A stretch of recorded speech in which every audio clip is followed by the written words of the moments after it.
Hey y'all, Snarky J Cosplay here. You might have watched the whole series all the way through and followed Stephen Grant and Mark Spector on their adventures. But do you know which Marvel hero Oscar Isaac almost ended up playing? Stay tuned and find out in 10 things you didn't know about Marvel's Moon Knight.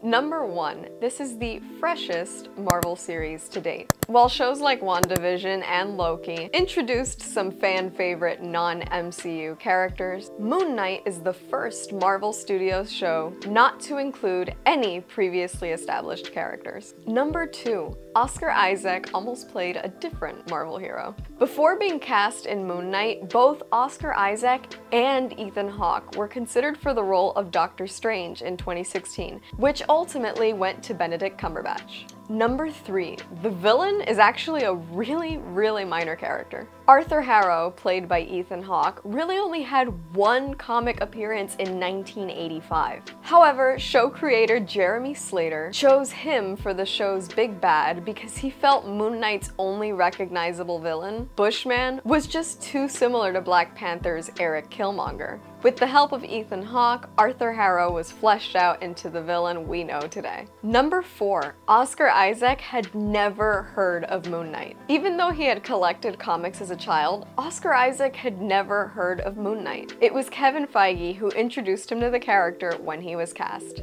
Number 5. This could be the last we see of Moon Knight. In an interview in March of 2022, Oscar Isaac told Variety that he is not contractually obligated to remain part of the MCU after Moon Knight's 6-episode run, which is a bummer.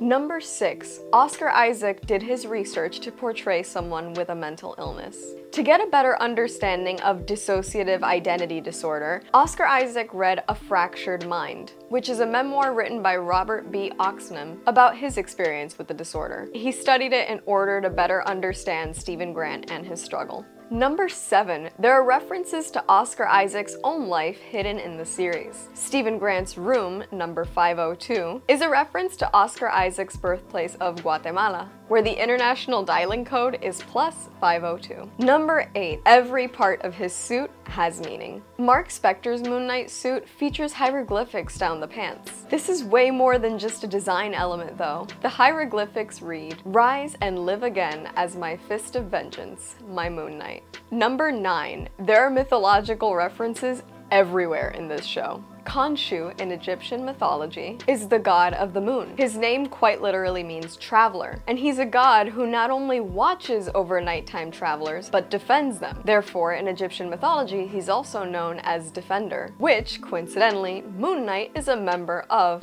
the Defenders. Number 10. The 3 identities represent 3 psychological concepts. In reference to Freud's theories, Mark Spector represents ego, the logical, analytical part of the mind. Stephen Grant represents the superego, which is really your conscience and your idea of social standards. And the 3rd identity, Jake Lockley, represents the id, which are your instincts at their most primal. So, which of these facts did you find the most interesting? That's all from me. I've been Snarky J. Thank you so much for watching.